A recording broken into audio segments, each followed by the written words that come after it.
अस्सलाम वालेकुम दोस्तों, मैं हूं कीमजा शाहिद। वेलकम करता हूं आपको अपने चैनल पर। उम्मीद करता हूं आप लोग खैरियत से होंगे। एक बार फिर एक नए नुस्खे के साथ आपकी खिदमत में हाजिर हूं। आज हमारा जो नुस्खा है बड़ा नाजुक सा मौजू है और ख़ास तौर पे मर्द हजरात के लिए। अगर कोई मेरी बहन वीडियो देख रही है तो इसको क्लोज़ कर दे, और अगर कोई 18 साल से कम उम्र का वो बच्चा देख रहा है तो आप इसे वॉच ना कीजिए, बंद कर दीजिए वीडियो को। तो आज का हमारा नुस्खा है मर्दाना टाइमिंग के लिए। जो मर्द हजरात बहुत परेशान रहते हैं इस मर्ज़ में, और बिलखुसूस आजकल ये मर्ज़ बहुत शिद्दत इख्तियार कर चुका है और मरीज़ बहुत ज़्यादा परेशान है। और जो मुझे सबसे ज़्यादा टेक्स्ट किया जाता है, व्हाट्सएप किए जाते हैं, मैसेजेस किए जाते हैं, वो यही किया जाता है कि कोई बस मर्दाना टाइमिंग को इंक्रीज़ करने का कोई नुस्खा दे दें जो फौरी तौर पे काम करे। तो वक्ती तौर पे भी इंशाल्लाह आगे चल के कोई ना कोई आपको नुस्खा ज़रूर दूंगा। तो आज का जो हमारा नुस्खा है ये मुस्तकिल तरीके से आप लोगों को इस्तेमाल करना पड़ेगा कुछ अरसा, तो इसके बहुत ज़बरदस्त बेनिफिट्स हैं। तो पहले बात करें कि मर्दाना टाइमिंग जो है वो होनी कितनी चाहिए। हम लोग मतलब देखते हैं यूट्यूब पे बहुत सारे चैनल ऐसे भी हैं जो सिर्फ इसी चीज़ के ऊपर ही वीडियो बनाते हैं, और लोगों का कंसेप्ट भी ये बन चुका हुआ है कि हिकमत में बस यही चीज़ है और कुछ भी नहीं है। तो ऐसा नहीं है, तो और भी बहुत कुछ है, और तमाम अमराज का जो है हिकमत में इलाज मौजूद है। तो सिर्फ एक मर्दाना कमज़ोरी ही नहीं है। लेकिन आज का हमारा नुस्खा इसी मौजू पर है। तो बात करें कि मर्दाना टाइमिंग होनी कितनी चाहिए, तो तिब्बी हवाले से, तिब्बी लिहाज से अगर बात करें तो 2 मिनट से 5 मिनट तक जो है मर्दाना टाइमिंग बेहतरीन टाइमिंग है।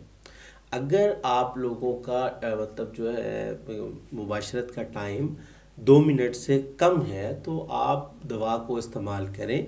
अगर 2 मिनट से आप ऊपर चले जाते हैं तो बिल्कुल ज़रूरत नहीं है। बेहतरीन, आप बिल्कुल फिट हैं, सेहतमंद हैं, और बिल्कुल इस्तेमाल नहीं करनी चाहिए और ना ही इन चक्करों में पड़ना चाहिए।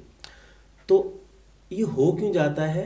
अगर जिस्म में खून की ज़्यादती हो जाए, मतलब अगर खून आपका ज़्यादा है जिस्म में, तो ये मर्ज़ लाहक हो सकता है। उसके अलावा ज़ोफ़ असाब, ये शहवत की ज़्यादती, ज़कावत हिस्स, और या मादा मनविया का ज़्यादा पैदा होना। जिन हज़रात में मनी की पैदाइश ज़्यादा होती है उनकी टाइमिंग कम हो जाती है, या मादा मनविया का पतलापन, तब भी जो है ये मर्ज़ लाहक हो जाता है। उसके अलावा एहतलाम या कसरत जमा, हम बिस्तरी ज़्यादा करना, या फिर हमारी जो नौजवान नस्ल आजकल जिस मर्ज़ में मुब्तला है, मुश्तनी, उसकी वजह से भी यह मर्ज़ लाहक हो जाता है। या ज़्यादा गुस्सा करना, बवासीर की अगर अलामत है, बवासीर है किसी को, तो भी ये मसला हो सकता है। या फिर अगर जिसके साथ आपकी शादी हुई है, जो आपका जीवन साथी है, या आपको उससे नफ़रत है, आप उससे प्यार नहीं करते, मोहब्बत नहीं करते, तो भी ये मसला आ जाता है।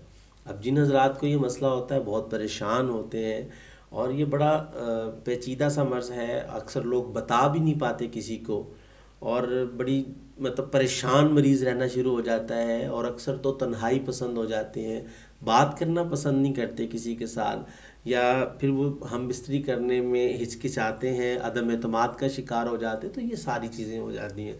तो ज़्यादा लंबी तमहीद करने की ज़रूरत नहीं है हमें। तो डायरेक्ट हम अपने नुस्खा की तरफ चलेंगे आज के, कि हमने क्या इस्तेमाल करना है। उससे पहले आप लोगों से रिक्वेस्ट है, चैनल को सब्सक्राइब कर लीजिए और नोटिफिकेशन की बेल को भी ऑन कर लीजिए, ताकि मेरी हर नई आने वाली वीडियो आपको मिलती रहे।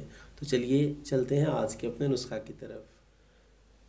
तो दोस्तों, हम आ चुके हैं अपने नुस्खा की तरफ। तो हमारे नुस्खा के 3 अज्जा हैं। सबसे पहले हमारे पास है तज, दूसरे नंबर पर हमारे पास है समंदर सोख, और तीसरे नंबर पर हमारे पास है तुख्मे कूंच।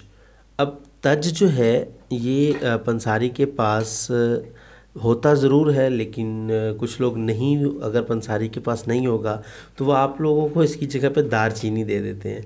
तो कोशिश किया करें कि जो चीज़ लिखी हो या जो बताई जाए वही लिया करें, और दिखाने का मकसद आप लोगों को यही होता है ताकि आप लोगों को आसानी हो पंसारी से ख़रीदने में। तो तीनों चीज़ों को आपने हम वज़न लेना है। मतलब तज जो है अगर 50 ग्राम है हमारे पास, समंदर सोख भी 50 ग्राम होगा, और तुख्मे कोंच भी 50 ग्राम होगा। अब तुख्मे कोंच के बारे में बहुत से लोग सवाल करते हैं, क्या इसे ऐसे ही इस्तेमाल किया जा सकता है, मतलब ये छिलके के बगैर? तो छिलके के बगैर भी इसको इस्तेमाल तो किया जा सकता है, बिल्कुल किया जा सकता है, लेकिन छिलका उतार लेना बेहतर होता है।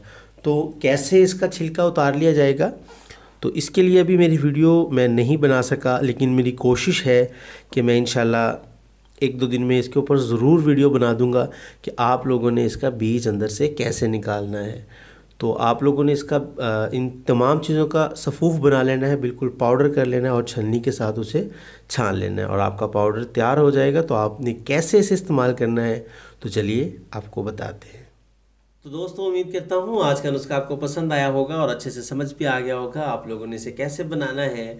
तो जब आप लोग इसका पाउडर तैयार कर लेंगे, बिल्कुल बारीक कर लेना है उसे, और आधा चम्मच चाय वाला सुबह नीम गर्म दूध के साथ और आधा चम्मच ही रात को सोते वक्त नीम गर्म दूध के साथ आप लोगों ने इस्तेमाल करना है। अब बहुत सारे लोगों का सवाल होगा कि कितना अरसा इस्तेमाल करना है, तो कम से कम 1 माह इस्तेमाल कीजिए, इससे ज़्यादा भी कर सकते हैं या 15 दिन भी कर सकते हैं, लेकिन आप लोग हफ्ता इस्तेमाल लाजमी कीजिएगा, क्योंकि हफ्ते के बाद आपको इसके बेहतरीन नताइज मिलना शुरू हो जाएंगे। सिर्फ 7 दिन का टाइम है कि 7 दिन आप लोग अगर इसे रेगुलर तरीके से इस्तेमाल करेंगे तो आप लोगों को वक्ती चीज़ें खाने की ज़रूरत नहीं पड़ेगी। और वक्ती चीज़ें चाहे कोई भी हो, वो खुश्की पैदा करती हैं, नुकसानदेह होती हैं, तो जो मुस्तकिल इलाज हो वही करना चाहिए। तो आप लोग इसे कम से कम 7 दिन ज़रूर इस्तेमाल कीजिए। उसके बाद, और हाँ, 7 दिन हम बिस्तरी बिल्कुल नहीं करनी, परहेज़ करना है। उसके बाद आप लोग ट्राई कर सकते हैं। बिल्कुल हम बिस्तरी मना नहीं है, अगर मतलब परहेज़ कुछ लोग पूछते हैं तो हफ्ते में 1 बार आप लोग दवाई के दौरान 1 बार ज़रूर जा सकते हैं अपना हक़ ज़ौजियत अदा करने के लिए। तो उम्मीद करता हूँ आज की वीडियो आपको पसंद आई होगी। अगर पसंद आए तो लाइक कर दीजिएगा, शेयर कर दीजिएगा, ताकि आपके साथ साथ दूसरों का भी फ़ायदा हो जाए। तो आज के लिए इतना ही था, मिलते हैं किसी अगली वीडियो में। हकीम ज़ा शाहिद को इजाज़त दीजिए। अल्लाह।